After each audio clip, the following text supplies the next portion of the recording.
This is Democracy Now!, democracynow.org, The War and Peace Report. I'm Amy Goodman. As we continue to look at the Russian invasion of Ukraine, the U.S. Senate has passed a $1.5 trillion spending bill that includes $13.6 billion for military and economic aid for Ukraine. That twice the original amount requested by the Biden administration. This comes as the U.S. and NATO are pouring weapons into Ukraine to help counter the Russian invasion.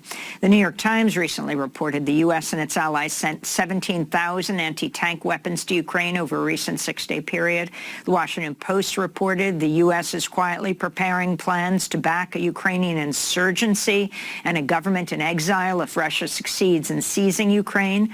We're joined now by Andrew Bacevich, president and co-founder of the anti-war think tank Quincy Institute for Responsible Statecraft, retired colonel, Vietnam War veteran, professor emeritus of international relations and history at Boston University, author of a number of books, including his most recent, just out, called After the Apocalypse, America's Role in a World Transformed. His most recent pieces include one headlined, U.S. Can't Absolve Itself of Responsibility for Putin's Ukraine Invasion. Professor Bacevich, let's begin there. Talk about the U.S.-Putin connection and why you feel the U.S. is partially responsible for what's taking place. Well, I think I would describe it as a U.S.-Russia connection because it's not necessarily limited to Mr. Putin. And the key issue here, I think, is when the Cold War ended. And when the Cold War ended, of course, Russia was in a position of great weakness and vulnerability. And the United States and its allies chose to exploit that weakness. The most vivid expression of that was the eastward expansion of NATO.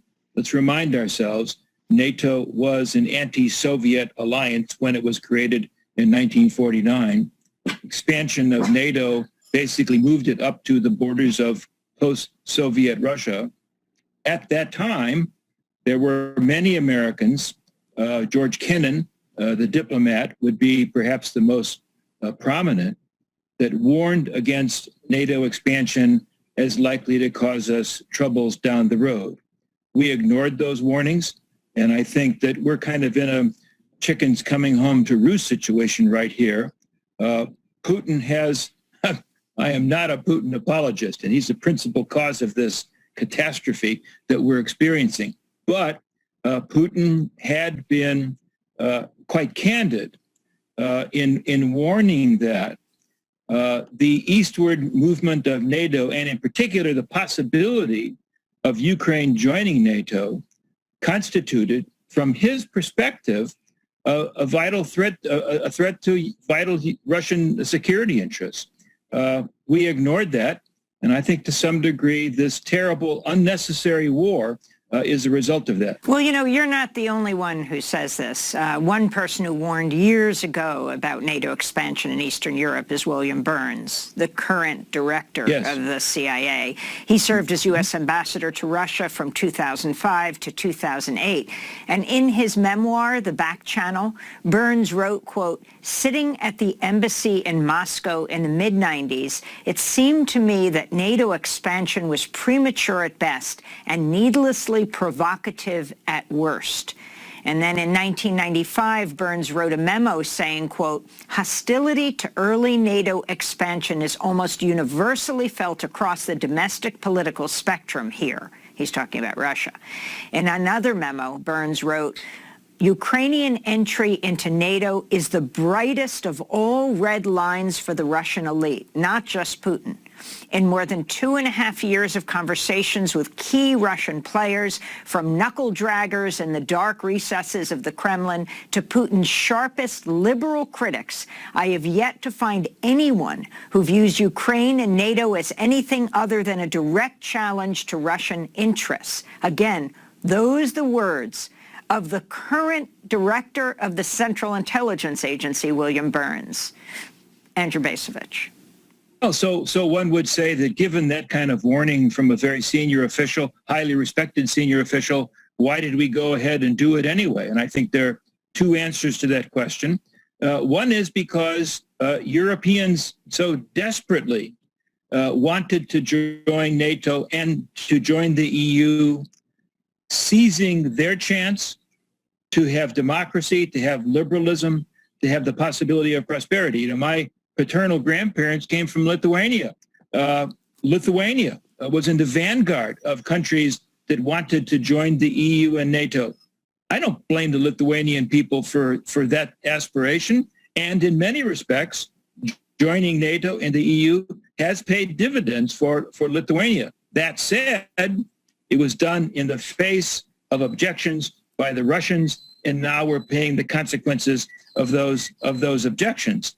I think the other reason we did it, of course, apart from what I think is really kind of a deep-seated Russophobia that pervades many members of the American elite, was the belief at that time, that is to say back in the 1990s, the belief that Russia couldn't do anything about it.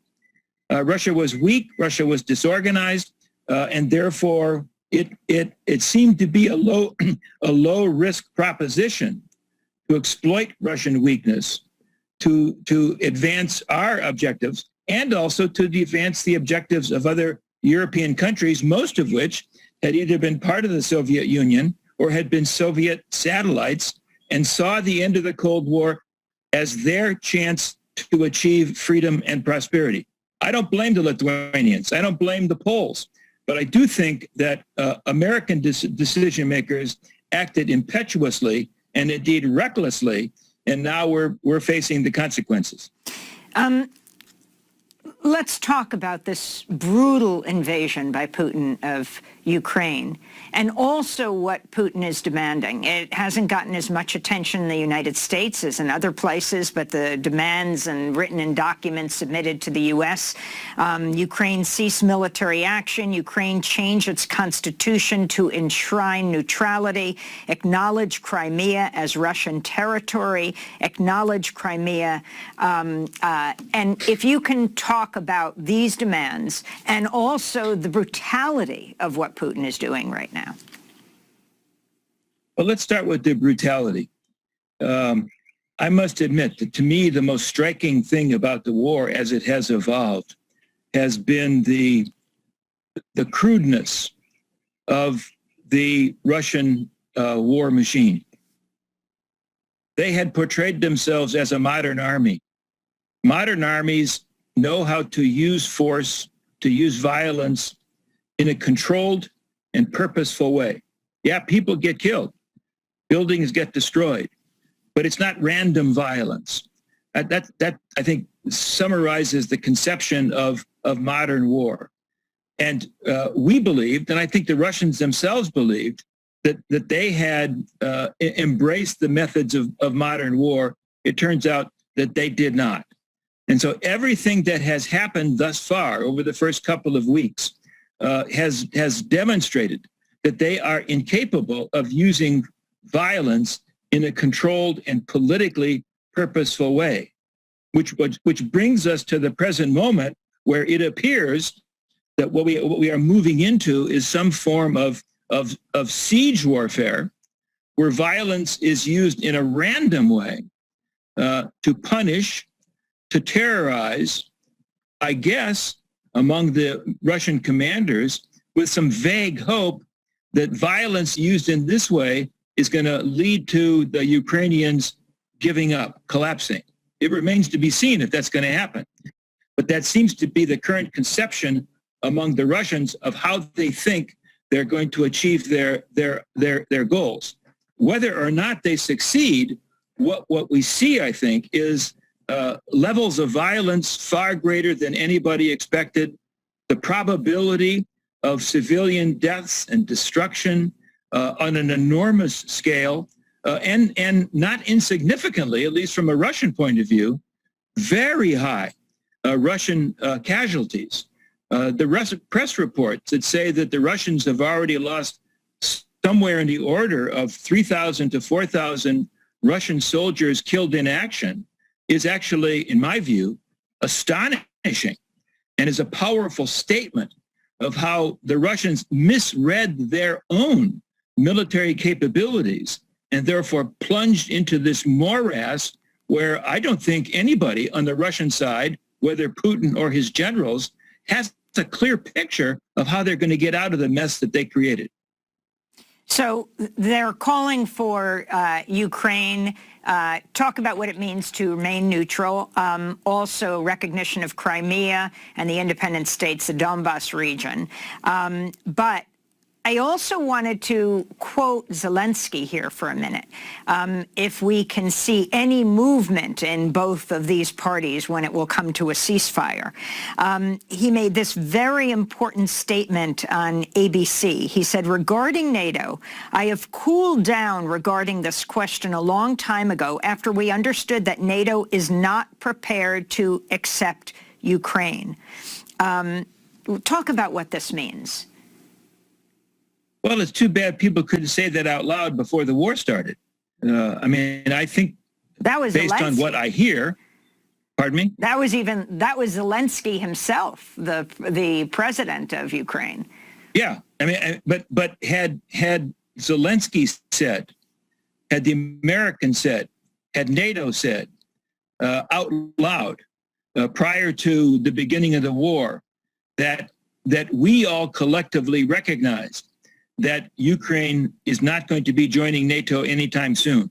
If we're willing to put that in writing, then I would argue that it would be at least have been possible, not certain, it might have been possible to dissuade Putin from taking the course that he chose. Again, he chose the course. He's the perpetrator. He's the criminal. But nonetheless, I think a wiser handling of the NATO issue might have given Putin a way to avoid taking the terrible steps that he ended up taking. Zelensky also said, I'm talking about security guarantees, he said. He went on to say, I think that items regarding temporary occupied territories and unrecognized republics that have not been recognized by anyone but Russia, these pseudo-republics, but we can discuss and find a compromise on how these territories will live on. And this was followed by Ukraine's Foreign Minister Kuleba saying, if we could reach an agreement where a similar system of guarantees as envisaged by the North Atlantic Charter could be granted to Ukraine by the permanent members of the UN Security Council, including Russia, as well as by Ukraine's neighbors, this is something we're ready to discuss. I mean, we're seeing the broad outline of a possible agreement or ceasefire here. Well, I mean, it seems to me that what you just quoted is courageous, enlightened, especially given the fact that Ukraine has been the victim of this entire thing. And I guess the question is, on the Russian side, are there any signs of that willingness to compromise? And that's where, not that I know anything about discussions going on behind the scenes, but it appears that Russia is not willing to seek a compromise. Quite frankly, if Putin listens to any advisors whatsoever, those advisors should be urging him to find a way to cut a deal, because the longer this war goes, the greater harm this war will inflict on Russia and the Russian people. Again, it's not my job to worry about Russia, but it seems to me if Putin cares at all about the well-being of his nation, then he needs to be working real hard to find a way to back away from the cliff that he's wandered onto. Finally, Andrew Bacevich, if you can explain the argument you make in your piece, headlined, "The Ukraine Invasion is Nothing Compared to Iraq." I mean, you're a retired colonel. You're a Vietnam War veteran. You lost your son in Iraq. Explain your argument. Well, I mean, I don't, not for an instant, would I want to minimize the horrors that are unfolding in Ukraine today. And the deaths and the injuries inflicted on non-combatants. But let's face it, the numbers are minuscule compared to the number of people that died, were displaced, were injured as a consequence of the U.S. wars in Iraq and Afghanistan. The total number is, according to the the Brown University Costs of War Project, the total number is somewhere in the vicinity of 900,000 deaths resulted from our invasion of Afghanistan and our invasion of Iraq. Now, I understand that Americans don't want to talk about that, don't want to remember that. The political establishment wants to move on from that. But there is, I think, a moral dimension to the present war, to the Ukraine war, that should cause us to be a little bit humble, reticent about pointing our fingers at other people. Finally, we only have 30 seconds, but the response to Russia's invasion of Ukraine has been staggering. I mean, you've got not only the government response, of course, Putin has strengthened NATO beyond any NATO activist's wildest imaginings. The corporate response, all of these companies pulling out, the effect of all of this. Well, it remains to be seen. But I think your point is basically correct. The negative response that Putin has elicited across around the world, not everywhere, but most places around the world, has been astonishing and heartening. But let's see, I think it remains to be seen what the policy effects are going to be. We thank you so much for being with us. Andrew Bacevich, retired colonel, Vietnam War veteran, president and co-founder of the anti-war think tank Quincy Institute for Responsible Statecraft. His latest book is After the Apocalypse.